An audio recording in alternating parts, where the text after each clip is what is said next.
Hi there, welcome back to Bald Buggers. I'm Steve, and I've got a nice batch of 15 kilos of peaches, and that means we're making brandy next. So to get going with this, what I'm going to do is I'm going to cut them up, and then they're going to go through my blender, and I'm going to juice them up. I prefer to do it this way to get all the juice out rather than only work with the juice. It makes it a little bit easier down the line. It is a bit of a mission. I'm not going to film that because it is going to make too much noise. So I'll catch up back with you when I've finished all the juicing of all these peaches. And then we'll start the process of how we ferment them and get going with trying to make brandy. Alrighty. Finally finished up all the peaches, cutting them up, taking all the pips out and the ones I didn't want. And now it's to put it through the juicer and get all the juice out. Little tip, try not to buy underripe fruit. Obviously the harder they are, the less juices you're going to get out of them, which means your yield is going to be far less. So if you can find ripe fruit, is a lot better. You're going to process immediately, so it's not going to go off or get damaged. Yeah, so after I finish juicing, we'll see where we go from there. Alright, so finally finished up doing the juicing, giving the kitchen a bit of a clean, giving the equipment a clean, and giving the floor a good mop. I got about 10-11 litres out of it. I'm now going to boil the juice. This is basically, I'm pasteurizing the juice. That way I'm getting rid of any bacteria, any natural bacteria that the fruits actually contain. You can use chemicals to do it. I prefer not to go that route, so I'll just boil it beforehand, and then I'll stick it into my bucket, my fermenting bucket here, and add a little bit of sugar and the yeast, and put the airlock on it. So once I'm finished with the boiling and make sure that I'm happy that I'm not going to have any bacteria in it, then we'll get back to the next stage. Alrighty.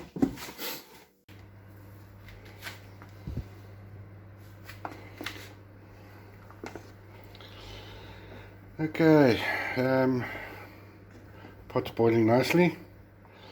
Nice steam coming off there. I'm not going to bother with the temperature. I'll just let it bubble and on the boil for quite a while, and then when I'm happy, I'll take it off. Again, this is mainly just to get rid of any bacteria that may be in the fruit. That's natural. So we're not doing anything strange to it. I'm not dealing with any strange particulates in the Okay, I've managed to boil all the other juice. About 1.5 litres left. So I want to do sugar too, so I've just added water to the last little bit of juice, and then I'm going to add the sugar to this and dissolve it in here. Same thing really. About 2.5 kilos. As you can see, it's the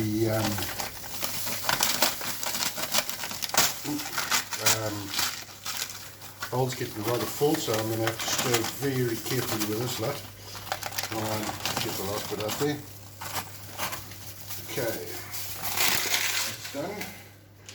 So then I will stir this till, you can obviously hear it down there, it's not dissolving yet.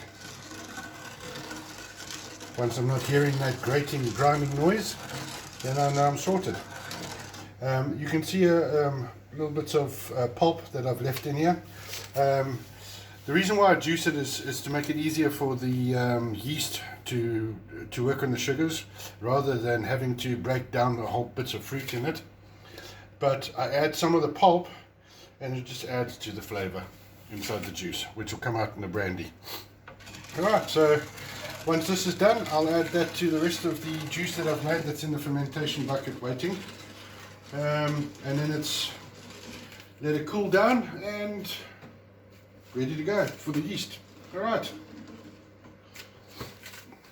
Okay, sugar's done. Let's get it into the fermentation bucket. Alrighty. So I will add cold water to this to cool it down a bit, and this will take a while because it's now boiled. All of it's been boiled. I'll just leave it covered for a bit so as not to attract any bees, and we'll see. We'll have it come back again when it's cooled down and we're ready to put yeast in. Alright, let's put the lid on and put it to the side for a bit. See you later. Alright, we're back. Our mash with our peach juices is now cooled down nicely. I've got my hydrometer here. This is what the beer brewers use to measure the gravity in the beer they're making.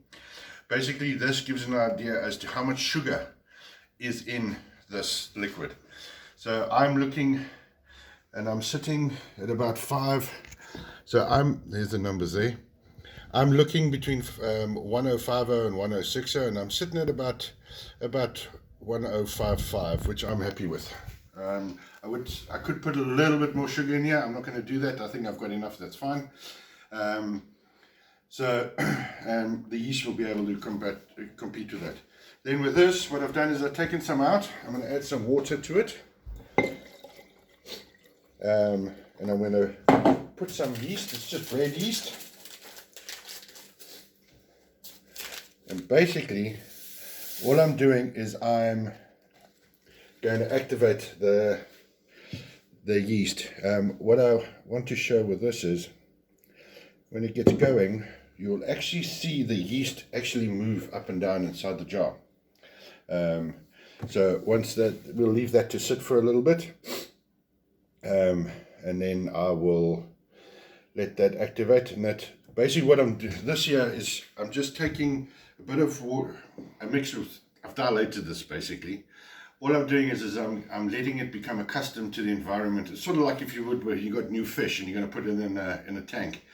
You let them climatize a bit, and that's what I'm doing with the yeast here. So once this is ready, then I can put it in here. Then the yeast is not going to get shocked by all the sugar and the foreign bodies that are inside my beer. And that's what this process is all about. So I'll come back in about half an hour and show you the movement going on inside the jar. And then we will stick it in, and that should be good to go. All right. Okay, so my yeast is now getting nicely activated. You can see it's about to overflow, so I'm going to pour this in. All right, give it a bit of a stir and get all of it out. I want as much of that yeast in there as possible. Sorry if I'm shaking the video a bit. All right, that's in there. I'm going to give it a bit of a stir. Again, not focusing on the camera. Alright, so that'll go away now. That'll settle on. You'll notice that I've left a little bit of a gap on the top. That's because, like the yeast was now foaming, that's going to foam again even more. And there'll be a lot of foam sitting on the top, and you don't want it to overflow, otherwise you're going to end up with a right royal mess. Okay, so that's the yeast going. I'm going to let that settle a bit, and then I will close it up and put the bubbler on. So my airlock. Same thing for the popcorn whiskey. Put an airlock on so that stops the alcohol and allows the CO2 to escape. I'll go through that now. Okay, bubbler, our airlock is working fine. This lid is nicely sealed, so this will sit now for the next week. We'll keep an eye on it. As soon as the bubbles stop, then we know that the yeast is finished converting all the sugars, and we'll be ready to go with putting it through the still and creating fun times down later with a nice batch of peach brandy. Hope you enjoyed the video. Look out for part 2 when we put it through the still, and don't forget, give us a like and a subscribe. Cheers guys, see you on the next video.